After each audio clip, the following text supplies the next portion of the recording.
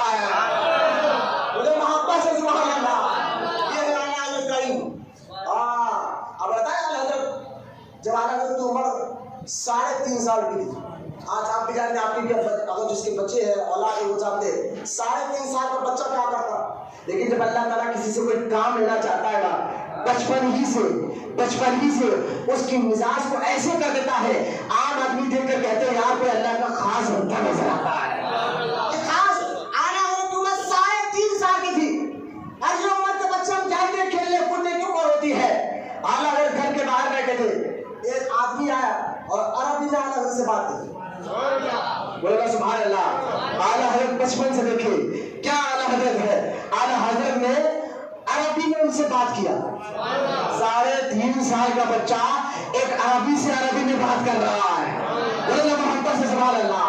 مطلب اعلیٰ حضرت کی عمر 6 سال کی ہوئی، 6 سال کی عمر میں اعلیٰ حضرت میلاد النبی کے موقع پر اسٹیج پہ ٹھہر کر بڑے بڑے علماء کے سامنے بڑی فصیح الفاظ میں اردو اور عربی اور فارسی نے حضور کی میلاد کو پڑھا تھا، بولے محبت سے سبحان اللہ۔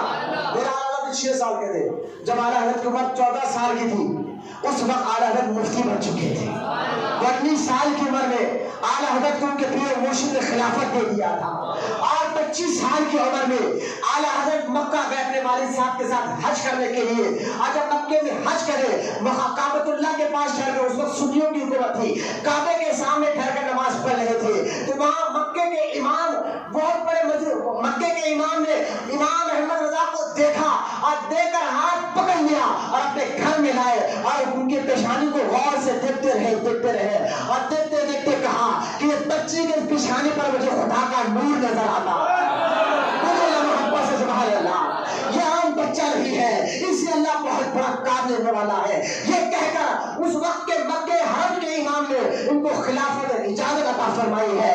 یہ 25 سال کی عمر میں اعلیٰ حضرت نے کہا معاملہ، اور اعلیٰ حضرت نے 1000 سے کتابیں لکھی ہیں اور ہر فتنے کا ہر فیلڈ میں صرف یہ نہ سمجھے کہ مولوی تھے عالم کا نام اس وقت علی گڑھ یونیورسٹی آج سے 100 سال پہلے کی بات بتاؤ ابھی بھی علی گڑھ یونیورسٹی یو پی میں ہے جیسا عثمانیہ یونیورسٹی ہے نا ایسا علی گڑھ یونیورسٹی یو پی میں ایک بہت بڑا جو ہے یونیورسٹی ہے آپ بہت سے لوگ بچے پڑھتے ہیں اس وقت 100 سال پہلے علی گڑھ یونیورسٹی کے وائس چانسلر جو بڑے پروفیسر تھے بڑے ٹیچر تھے اس کالج کے جو انگلینڈ میں جا کر پڑھ کر آئے تھے وہاں کی ڈگریاں تھے اور وہ ٹیچر کس سبجیکٹ کے تھے جانتے ہیں آپ میتھمیٹکس میتھس کے جو بچے کالج انگلش پڑھے توجہ کریں میتھس جیسا ہارڈ سبجیکٹ ہو خطرناک سبجیکٹ ہو اس کے باہر ٹیچر تھے اور وائس چانسلر تھے اس وقت بڑے ٹیچروں میں ان کا شمار تھا انگلینڈ جا کر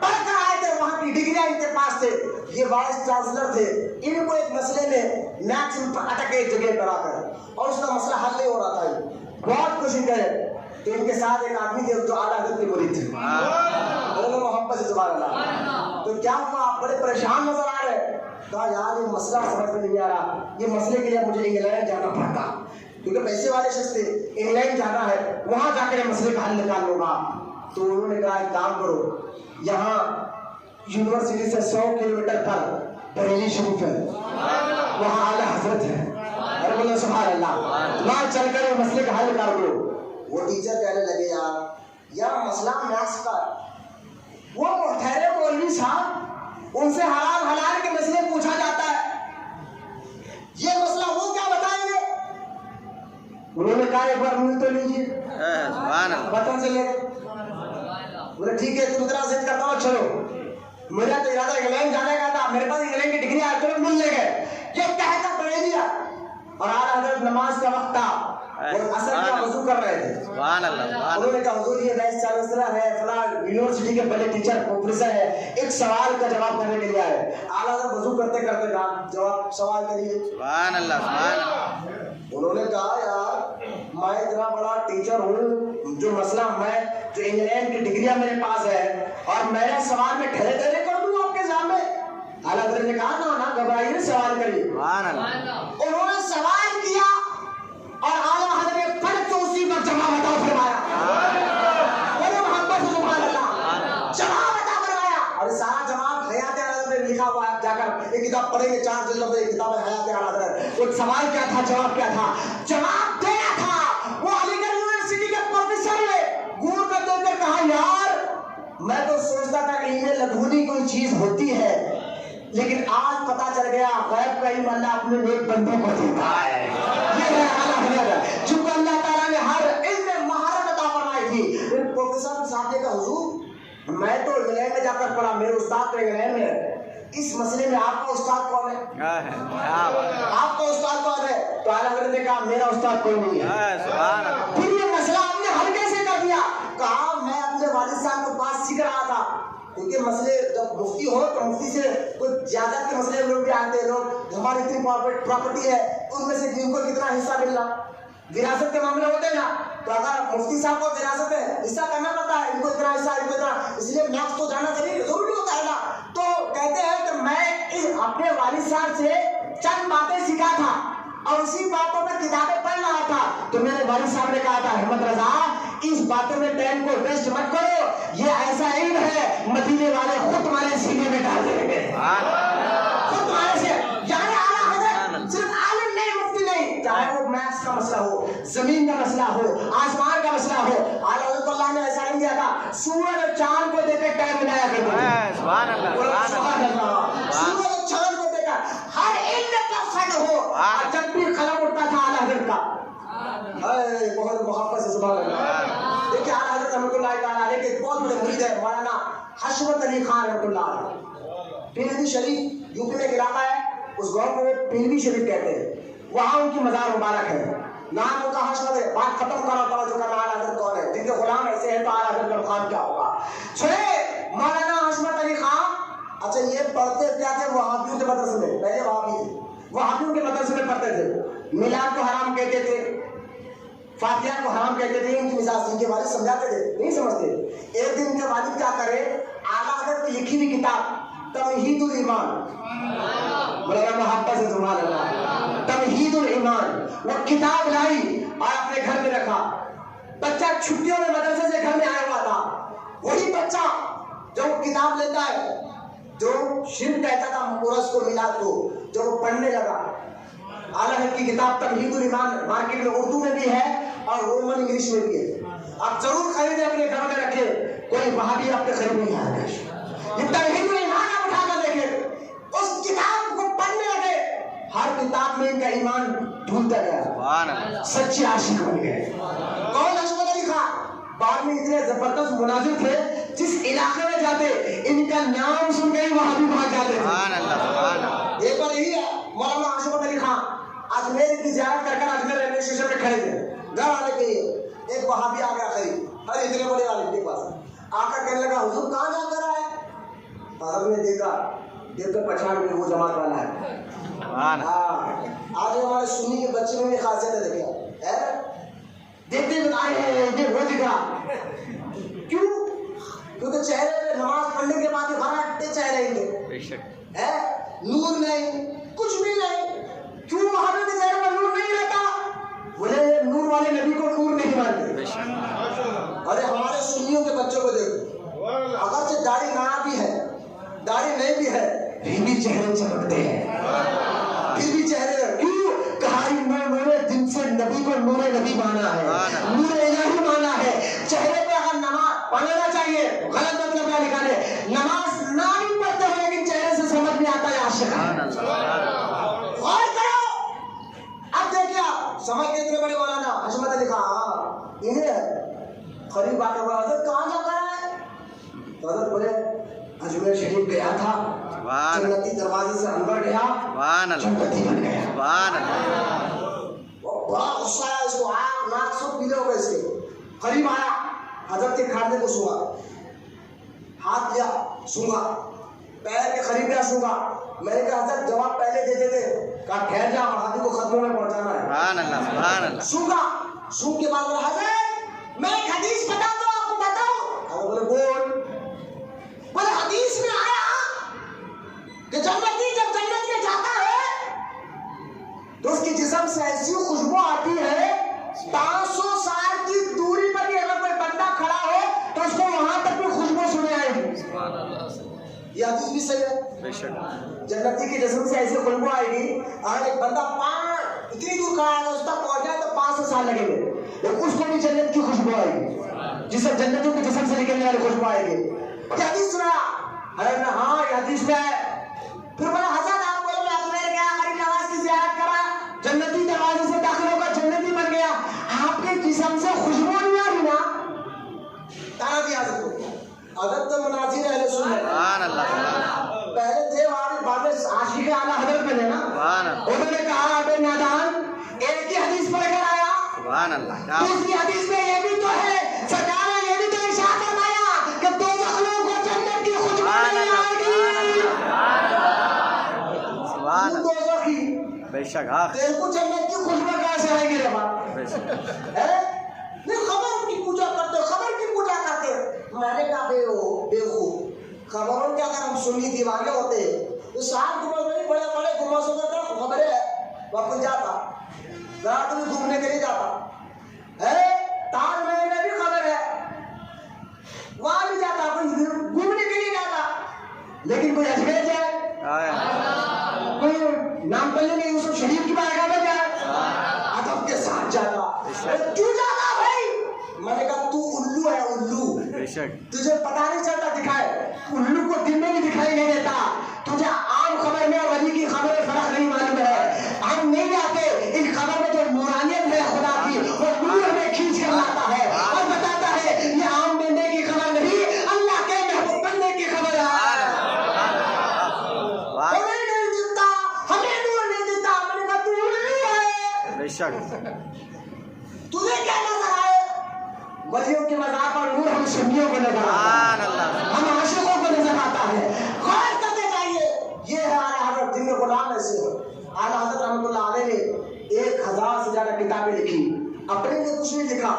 اگر آپ حقیقت کا عہدہ پہن کر اعلیٰ حضرت کے بارے میں ریسرچ کریں گے، پڑھیں گے تو آپ کو معلوم ہوگا کہ اعلیٰ حضرت جیسا کوئی عاشق کیسا تھا. جب مولانا حشمت علی خان تمہید الایمان کتاب پڑھ کر اپنے وہابیت سے توبہ کرے، بلکہ ان کا عشق یوں کہتا تھا.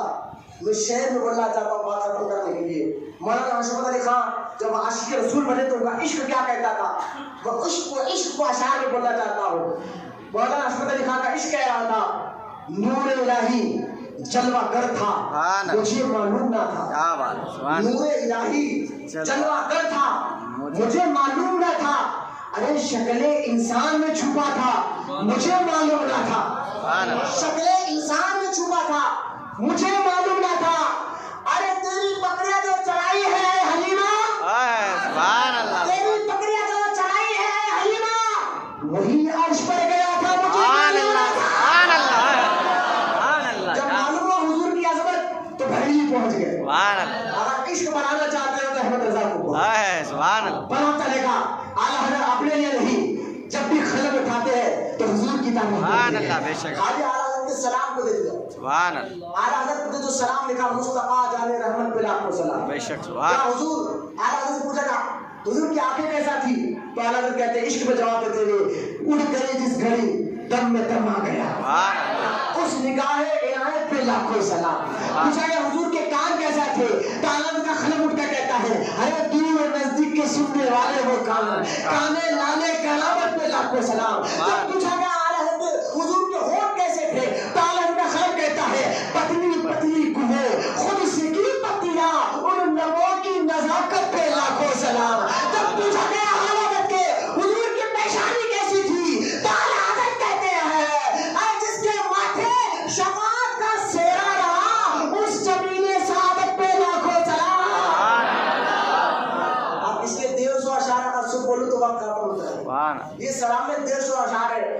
یہ اعلیٰ حضرت کا عشق. اعلیٰ حضرت پیغام دیتے ہیں، دشمن احمد پر شدت کیجئے، مریدوں کی کیا مرمت کیجئے. ارے خیز میں چل جائے بددینوں کے دل، یا رسول اللہ کی کثرت کیجئے، یا رسول اللہ کی کثرت کیجئے. جو 14 سال کی عمر میں مفتی بنا ہو، جو 35 سال کی عمر میں پیر نے خلافت دی ہو، اور جب 25 سال سے وہابیوں کے دانت کھٹے کر رہا ہو، اور کسی نے جواب اس کا بن آج تک بھی. اعلیٰ حضرت نے جو فتاوی رضویہ لکھا آج بھی چل رہا ہے، 30 جلدوں میں مارکیٹ میں ملتی ہے فتاوی رضویہ. آپ ضرور پڑھیں.